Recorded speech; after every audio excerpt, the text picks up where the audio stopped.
Hello and welcome to In the Know. I'm Mark Crosby. Certainly welcome today to the Quincy Access Television studios. For this particular program, this edition, we have Norfolk County Sheriff Patrick McDermott joining us. So Pat, I know this is a return for you. You make these trips monthly to Monthly QATV. trips, which is always a great thing. And we should say to QATV, but you actually run throughout the county. Which is great, and this is what's wonderful about what we have here at our studio here in Quincy, but the technology allows us to push it out to other communities throughout Norfolk County, which is a great thing for me for efficiency. Although back in the old days, you'd run around from cable station to cable station to try to get up on a show. So this is great that we get to circulate this information to all the people that I represent. Certainly, I remember the days of running videotapes to, There we go. to the different centers. Sure. And we certainly thank all Norfolk County access television stations for running this program and continuing to do so. So Pat, we have a lot to talk about today. This is the December program, and we'll get into some holiday happenings a little later on, but Sure. we're going to start with some graduations. So we were able to complete our second class. We hired 2 classes this year for new corrections officers, and most recently we had the second graduating class, once again hosted at Gillette Stadium, which was fantastic, a great backdrop. I'm not sure how we can ever go backwards on that, and it was great. We had 16 graduates, new corrections officers, who were really the best and the brightest. We had a great class that came through this year for this particular group. You know, and I want to make sure that all the folks know that, you know, if anybody's ever interested in a career in corrections, we're looking for talented people. Not necessarily just in corrections as corrections officers, but we're looking for reentry specialists, caseworkers, medical professionals. So if there's anybody has an interest in corrections in general, definitely take a look at norfolksheriff.com and our employee opportunities page. And I urge everybody just to submit an application, because, you know, we are looking for a diverse group of people, both, you know, ethnic diversity, but we're looking for talent diversity too. It's not just people that are looking to get into criminal justice. We have a lot of criminal justice majors that apply for our academy training, but we're looking for people like this. In this class alone, we were able to get a mechanic on staff, which was great. He's a corrections officer, but he's also a trained mechanic, going to help us out do some work in our shop. We had a retired Army veteran, 22-year career Army, and he was a sergeant, I think, a sergeant major. I forget what the title he had, but he was a drill sergeant in the Army. I mean, he was a high-level Army official, and came settling here locally in Massachusetts, looking for him and his family to settle down. He having a career, and he opted for a career in corrections. So we're excited to have him on board. Absolutely great leader. And then we had somebody from the TSA, so it was fantastic with him. And he, our officer who just graduated, also, he's to be commended too. He just had he was able to uncover an issue in one of the housing units that he, through his training, was able to identify. So we're really thrilled with this class, really sharp. I like to recruit the best and the brightest for our agency, and we're really proud of this class and both classes that graduated this year. And at the same time, we were also doing a promotional ceremony as well. We promoted 4 individuals to the rank of captain, including the first female to serve as captain in the Norfolk County Sheriff's Office. And we had 6 lieutenants chime in. So we're very proud of that as well. One of the things that I wanted to do when I became sheriff was to invest in our workforce, give opportunity where it's deserved, and I encouraged all of the staff to take our promotional exams and really work hard towards bettering their own career, and we're grateful that we've given these people an opportunity, and they're real great leaders. So we're excited for that, and they had a great night at Gillette. Congratulations to all Norfolk County heroes. That really came to light when you got on board. Yeah, and this kind of, it was born out of the pandemic, and certainly that knowing that how many people were going and doing above and beyond the call of duty, ordinary citizens taking it upon themselves to do extraordinary things. And so we wanted to recognize that. So we asked citizens if they would submit recommendations for people to get the Norfolk County Hero Award. And so we've been trying to do that on a rotating basis, and we thought it would be a great idea to incorporate that into our promotional ceremonies as well. And it really adds a lot to the night at Gillette. And so we're very proud that we recognize 2 new Norfolk County heroes. One is Eric Hensey from Cohasset. Eric is a Boy Scout who put together sensory units, some kits for first responders. And those sensory units contain material and work that helps towards having kids who have autism and who are on the autism spectrum, so that first responders are able to communicate with them accordingly in their time of need. So Eric's been distributing those to various police departments, as well as I think some ambulatory companies, and we're very proud that Eric presented us as well with a couple of those kits. What a forward thinker and Yeah. progressive thinker. That's at a young age. And that's very welcomed. fantastic. I mean, that's the beautiful thing about the Boy Scouts is they train these young boys, and the Girl Scouts training young girls to really be a service above themselves and to look outside the box as to where a need might be and how they can fill it. So I'm very proud of Eric, what he's doing. I know he's going to be moving towards getting an Eagle Scout at some point in the future. So I told him when the time is right, if he needs any help from us, we're more than happy to accommodate that. So. And our second award was right here from Quincy, a NECA, as we say, John King. Another great story of somebody, a selfless person giving back. John was a Navy veteran from Vietnam, and after his retirement decided to get to work with our Norfolk County RSVP program, which was the Retired Senior Volunteer Program. And he drives veterans around to medical appointments or for errands, or as he indicated to me, a couple of times he'll just take out a veteran or somebody just because they need somebody to talk to, and he'll take a drive with them and take them to medical appointments and whatever. And John just serves above and beyond the call of duty like that, like any great veteran would anyways on behalf of his colleagues. But John get the award. We're very proud of that. And I keep running into John all over Quincy. I saw him up at, I was ringing the bell for Salvation Army, and sure enough, John showed up at Walmart and gave a little contribution as well. So John's a true American hero. And just talk, if you could, about nominating folks for this award. Yeah, once again, we encourage people to go to the website, Norfolk County, NorfolkSheriff.com, and there's a link on the webpage for the Norfolk County Heroes Award. We are looking for the next batch, and those are ordinary people doing great things. And whether it's organizing food drives for a local food pantry, or stepping up in a community, a neighborhood. I know that over the winter we're going to probably have a lot of people. With COVID coming back, a lot of people are probably going to be shut in. So we're hoping that maybe check in with your neighbors, check in with an elderly neighbor, shovel out those folks that need help. But it's those ordinary tasks that really mean a lot to people, and we're looking to recognize people as much as possible.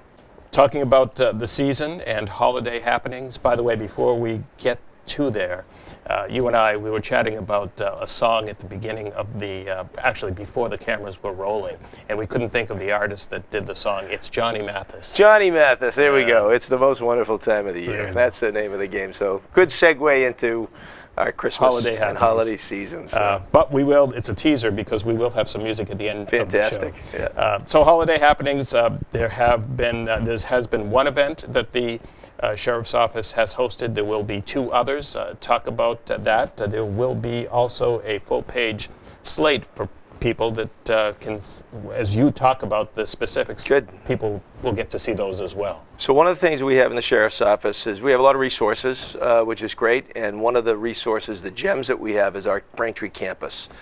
So we have our public safety complex down at 2015 Washington Street in Braintree. Several acres of land that we predominantly use for some administrative resources, but as well we also have our training camp down there for our new officers, and we also have our summer camp program with our ropes course, which is great. So it's a fantastic thing. But when I became sheriff, I said, this is really an underutilized area, and we need to make sure that we avail the community of the things that we have. on that Braintree campus. So the staff came up with a great idea: is why not have a little holiday celebration during the holiday season? And so they came up with this opportunity: 3 Fridays, successive Fridays in a row. We started December 3rd, and the second one will be December 10th, and then the 17th. And it's just an opportunity for residents of the community to come together and celebrate. We make sure that there's crafts available for the kids. We have refreshments there: hot cocoa, coffee, tea, and some cookies and things of that nature. And certainly it wouldn't be a holiday celebration if it wasn't for a visit from good old Saint Nick. And so bring your cameras and have the cameras ready for a picture with Santa Claus and your children, and with singing and caroling that are going on. We're having a really the next 2 weeks we actually have live entertainment. On Friday night, the 10th, we are having the Norwood High School Madrigals come. I didn't know what a madrigal was, but apparently it's a chorale of some kind. You're a singer. I know, and I'm a singer, and I don't know the terminology necessarily, but the Norwood High School Madrigals are coming on the 10th. And these events are from 4:30 to 7 on Friday nights. And on the 17th, we have the Braintree High School choir that's going to be singing carols for us. So it's a festive occasion. It's real easy. There's no heavy lifting. Plenty of parking. Come on down. Have some refreshments. Get that picture with Santa. And we're asking everybody to. This is a free event. It's open to everybody. But in the spirit of the holidays, if you we have a great partnership with all our food pantries in Norfolk County, and a specific partnership with the United Way. So if you have the opportunity, you want to drop off a non-perishable item of food, or potentially some clothing items, whether it's as simple as a pack of socks that you can get down at TJ Maxx. Little items go a long way, especially this time of the year and throughout the year.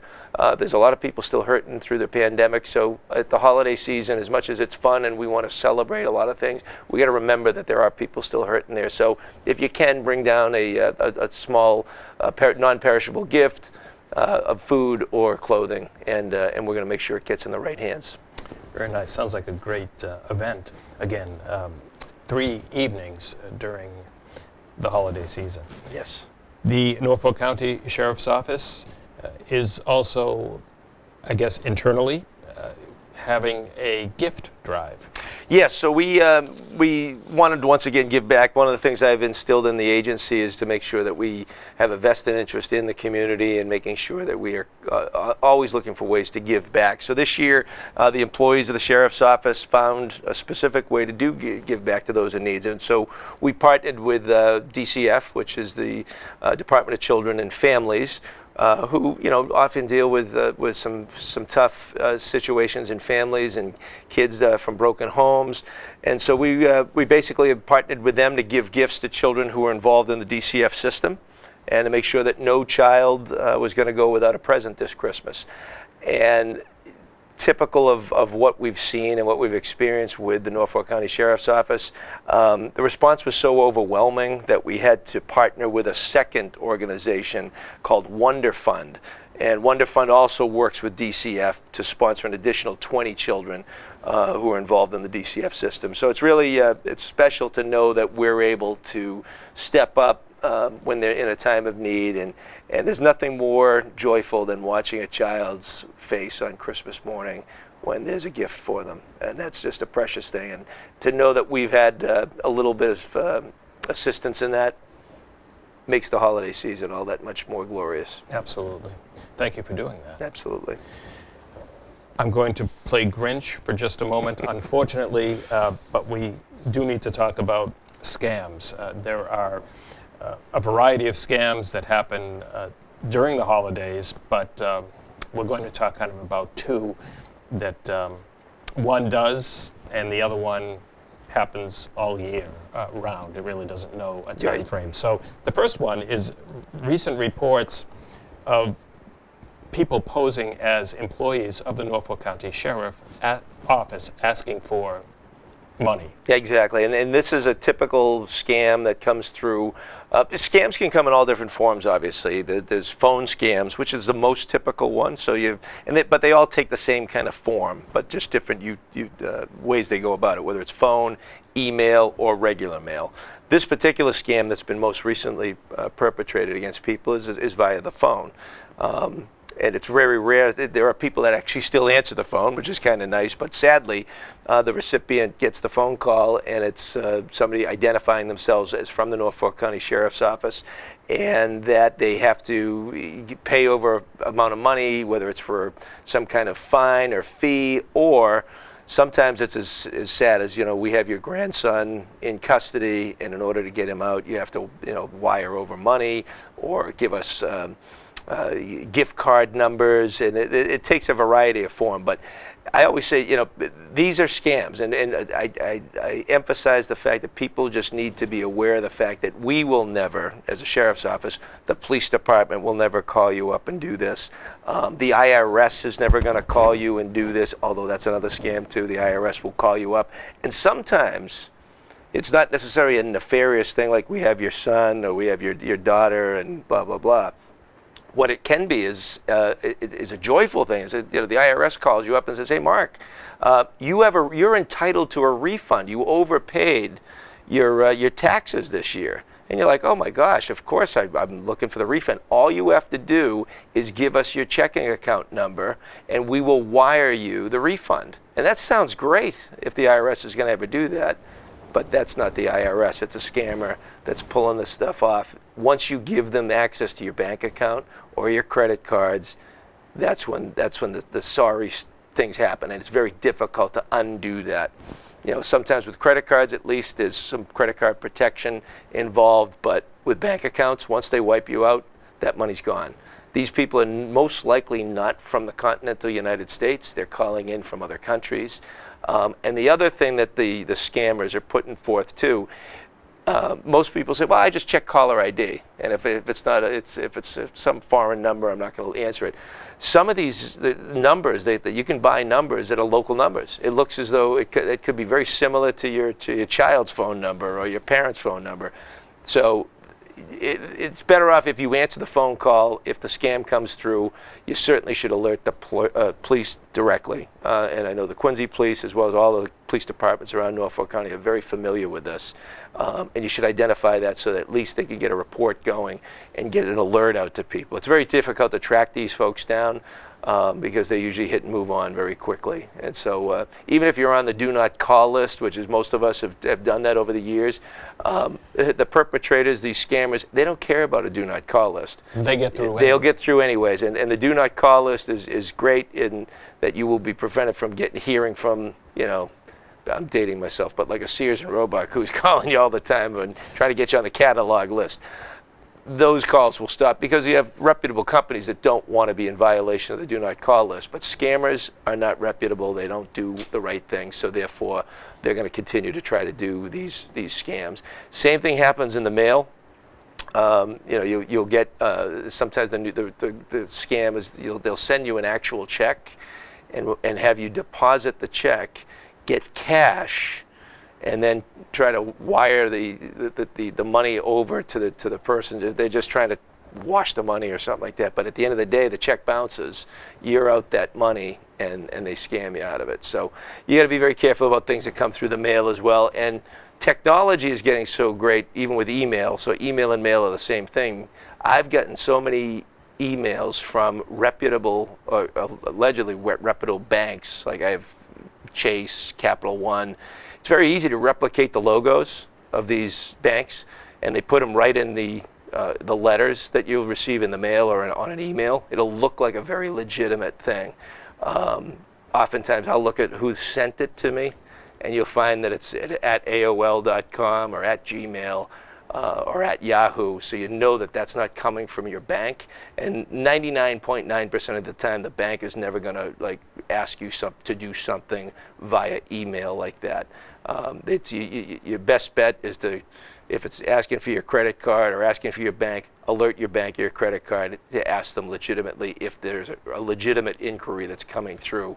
And but I just want to make sure that people are aware of those things. They happen throughout the year. And the holidays are a specific time where I think we've seen an uptick of grabs going off of people's porches. So we have the delivery scams. And that happens all year round too, but this particular time of the year is when the Amazons are out delivering in force.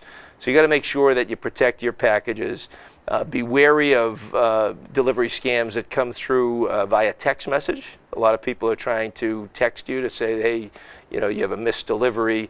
Text us back and give us your personal information and we'll track it down for you. You just always have to be wary of that. If you're going to have a delivery come to your house, preferably you want to make sure somebody's at the home to take in the delivery on a day-to-day basis. If you're not going to be there consistently, have your package delivered to your office, which is most offices allow that to happen, which, ask your boss or whoever's in charge of your agency to see if that's okay. But most places understand that that's what they do. Or have it delivered to a neighbor that is going to be home. But packages are being stolen off of porches left and right, and so we just want to make sure that people are aware that they have to make sure that they're secure, or even give a delivery to have them deliver to the back porch. That's another thing that I do on occasion. So it's not in plain view. Plain view is always the thing. And be wary of, the other newest thing, which is scary too, is there are folks that will be tracking, will actually follow people from stores to their homes, and then they will assault and rob folks. You just have to really be careful of your surroundings. Make sure you know what's happening in your community, whether it's somebody trying to follow you or coming back. There's just sadly too many bad actors out there that are trying to do bad things, and so people have to be really self-aware of what's going on and making sure that they don't become victims. But if they do, please get in touch with your local police department, and they'll do a great job trying to track things down. Not to make light of the situation, but there was a news story, I think it was about a week or so ago, where a package was missing from a porch, and the homeowner thought it was stolen by a person. It ended up, but they had a Ring doorbell. A Ring doorbell, sure. So what that showed, what was actually taking the package was an opossum. So those darn critters, they're notorious for it. So. And it was earrings. So then somebody posted a photo of the opossum with the earrings on. Oh, very nice. Look at that. That's a cute. Well, Facebook hero right there. Right. Whether it's the porch stuff, but specifically on the phone, email, or regular mail, never give out your personal information, your social security, your bank account, or your credit card number. Never do it. It's just never a good thing. And don't feel bad about hanging up on the person. Absolutely not. Absolutely not. There's no harm, no foul there. They're going to move on to the next person. And they have an automated system anyways that's dialing people. They have a computer system that they're just waiting for you to pick up. And as soon as they engage you, that's when they're going to start the scam. And people will notice too, I know I've noticed this, that often when those calls come in, there's dead space. Yes. They don't talk right away, and that's another indication that it could be fraudulent. And if it's your bank, or if they're playing as your bank, they're coming off as your bank, you can simply hang up and call your bank. Yeah, exactly. Right. If the person receiving the call, the homeowner, wants to really check in on it, they can give their bank a call directly. Yeah, and make sure too, like when it comes to your bank, always, I just did this for my own accounts, is you have that two-way identification system that's in place now, so that in the event somebody's trying to access your account, I will automatically get a text message from my bank, even if I'm trying to do something on my own. I like the fact that it works. If I'm withdrawing money from the bank, or if I'm charging, which I rarely do, but when you charge a purchase on your debit card, which comes directly out of your bank, Quincy Credit Union is great because they send you a text alert right away. Is this you? Did you actually make that account? So work with your bank, your credit cards, about that two-way verification. Just an added layer of protection for people, just to know in the event that you're possibly being a victim of either identity theft or actual financial theft. As we close this particular program, we will have, I believe we have a photo we can put up in just a moment, but then we have something better. Oh, all right, we actually surprise. have a performance. All right. But you were in the City of Quincy Christmas Parade recently. So best time of the year, best parade in the country is the Quincy Christmas Parade, and I've been participating for many years. And up until, about, I don't know how many years ago I started doing a float. One on my own, and then I partnered, as I did this year. I think this is our 4th year in a row that we've, well, we didn't have it last year, sadly, but 4th time that we've partnered with the Quincy Rotary Club. This year as sheriff, partnering with the Quincy Rotary Club. Our sheriff's vehicles towed the float down Hancock Street. We actually were able to host Dolly DePisa, who was the past president of Rotary Club, as well as a 3-year in a row winner of the parade theme contest. This year was It's the Most Wonderful Time of the Year. So we made a specific float that highlighted all the various verses of that song. I lost my voice by singing that song several hundred times down Hancock Street. Because we mentioned it's about an hour and 15 minutes. Yeah, it's about an hour, and everybody was joyful. We were handing out badges to kids on the run. It was just, and I'll tell you, this year's crowd was phenomenal. We had, I think, weather-wise it was decent, and people came out in droves and really to celebrate. I think just coming out of the pandemic, people wanted to come out to celebrate the season. And with all the floats and the bands and watching the participation, it brings us back to our own childhood, and that's what it was all about. I was watching the Quincy Parade when I was a kid at the corner down on Hancock Street by the Leiden Funeral Home all the time. It's part of the Quincy, it's a part of the holiday magic. It is. Christmas magic. It is, and it's the culmination of Quincy's kickoff, and between the tree lighting and Santa coming in this year by helicopter rather by parachute, and even just the pop-up shops that the local Quincy Chamber of Commerce has hosted. I mean, everything really kicked off the holiday season well, and the Christmas Parade. We're happy to participate in it, and we look forward to Flag Day next. When the weather gets a bit warmer. And the weather's warmer. Well, we're going to end this program with, again, a treat for folks. You saw the photo of Sheriff McDermott at the Quincy Christmas Parade. You get to hear him. Oh, boy. So before we get there, Sheriff, thank you for joining me today. Thank you, Mark. Appreciate it. Thanks for QATV, as always. Happy holidays to you and your family. God bless. And thank you at home for watching. You have been watching a program of Quincy Access Television. Please continue to watch your local Access TV station for more locally produced programming. Love it. Along with It's Walter really Hughley. looking a lot like Christmas for sure. Out in the snow. Proud Quincy Rotarians. Stories of tales of the glories of Christmases long, long ago. It's the most wonderful time. I think he sang at the Flag Day Parade, as I Absolutely. recall. Yes. Happy group.